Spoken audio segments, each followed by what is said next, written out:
ബീവി ഖദീജ പെറ്റു വളർത്തിയ വാത്സല്യ പൂങ്കനിയാണ്. ഫാത്തിമ കലിപുലി തങ്ങൾ വന്നിണയാകും രാവാണ്.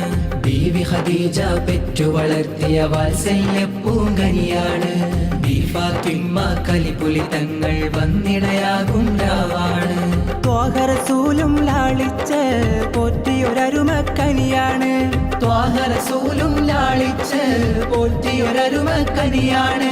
ഖാത്തിമുൽ അംബിയ മുത്ത് മുഹമ്മദ് ഫാത്തിമ ബീവി തൻ കാനോത്തിനാണ്. ഖാത്തിമുൽ അംബിയ മുത്ത് മുഹമ്മദ് ഫാത്തിമ ബീവി തൻ കാനോത്തിനാണ്.